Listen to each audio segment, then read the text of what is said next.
ৰাজ্যসভা নিৰ্বাচনৰ প্ৰাৰ্থী হ'ব বদৰুদ্দিন আজমল। সংবাদমেলত এই ঘোষণা এআইডিএফ নেতৃবৰ্গৰ। হাতীগড় কাৰ্যালয়ত সংবাদমেল বিধায়ক হাফিজ বছিৰ আহমেদ কাছিমি আৰু হাফিজ ৰফিকুল ইছলামৰ। বদৰুদ্দিন আজমলক সমৰ্থন জনাবলৈ বিৰোধীক আহ্বান, কংগ্ৰেছক নমনীয় স্থিতি গ্ৰহণৰো আহ্বান। পূৰ্বৰ কংগ্ৰেছক সহায়ৰ প্ৰতিদান স্বৰূপে বদৰুদ্দিন আজমলক সহায় কৰাৰ আহ্বান। কংগ্ৰেছ সভাপতি মল্লিকাৰ্জুন খাৰ্গে ৰাহুল গান্ধীলৈ পত্ৰ এআইডিএফৰ। এপ্ৰিল মাহত খালী হ'ব ৰাজ্যসভাৰ ৩খন আসন। অজিত কুমাৰ ভূঞা, ভুৱনেশ্বৰ কলিতা, ৰামেশ্বৰ তেলীৰ কাৰ্যকাল শেষ হ'ব এপ্ৰিলত। বিৰোধী ঐক্য একত্ৰিত হ'লে এখন আসন বিৰোধীয়ে পাব বুলিও উল্লেখ এআইডিএফৰ। কংগ্ৰেছক পূৰ্বৰ প্ৰতিশ্ৰুতিও সোঁৱৰাই দিলে বিধায়কদ্বয়।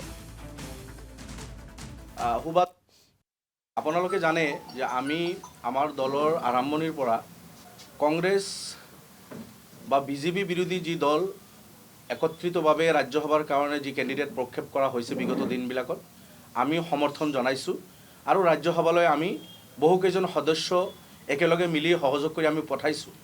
বিশেষভাৱে কংগ্ৰেছৰ লগত ইউপিএ যেতিয়া চৰকাৰ আছিল, ইউপিএ চৰকাৰত আমাৰ মাননীয় সভাপতি মৌলানা বদৰুদ্দিন আজমল চাহাব তেখেতৰ সমৰ্থন আছিল।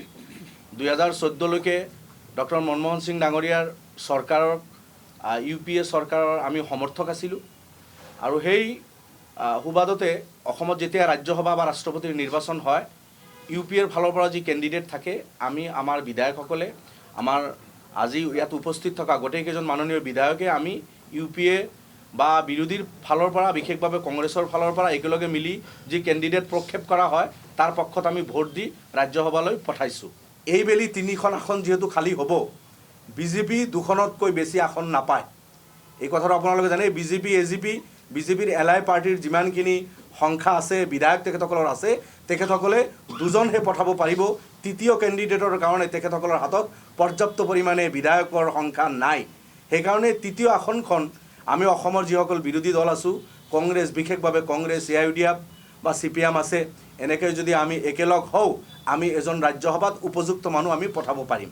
আমি আমাৰ দলৰ মজিয়াত আলোচনা কৰি, বিশেষভাৱে লেজিছলেটিভ পাৰ্টিত আলোচনা কৰি আমাৰ লেজিছলেটিভ পাৰ্টি লিডাৰ সন্মানীয় বিধায়ক হাফিজ বছিৰ আহমেদ কাছিমি ছাৰ আপোনালোকৰ আছে, আমাৰ তেখেতে লিডাৰ, LP লিডাৰ, আৰু মই দলৰ চিফ হুইপ হিচাপে দলৰ মজিয়াত আমি আলোচনা কৰি বিধায়কসকলৰ লগত আমি আমাৰ দলৰ মাননীয় সভাপতি মৌলানা বদৰুদ্দিন আজমল চাহাবৰ কাৰণে কংগ্ৰেছ দলৰ ওচৰত আমি পত্ৰ লিখিছোঁ। বিগত দিনবিলাকত আপোনালোকক আমি সমৰ্থন কৰি আহিছোঁ। যেতিয়া আপোনালোকে ৰাজ্যসভা আৰু ৰাষ্ট্ৰপতি নিৰ্বাচনত আমাৰ সমৰ্থন বিচাৰিছে, আমি সমৰ্থন কৰিছোঁ।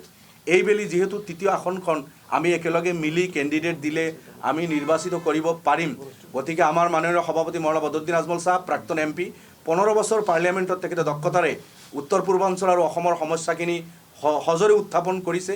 এতিয়া তেখেতে সাংসদ হৈ থকা নাই, গতিকে তেখেতৰ দৰে এজন উপযুক্ত, তেখেতৰ দৰে এজন সাহসী আৰু সৎ বিজ্ঞ এজন ব্যক্তিক যদি আমি ৰাজ্যসভালৈ পঠাওঁ, আমাৰ উত্তৰ পূৰ্বাঞ্চল আৰু অসমৰ সমস্যাখিনি তেখেতে জোৰালোভাৱে তাতে উত্থাপন কৰিব পাৰিব আৰু মই ভাবোঁ এইটো ৰাজ্যখনৰ কাৰণে ভাল হ'ব, কল্যাণ হ'ব।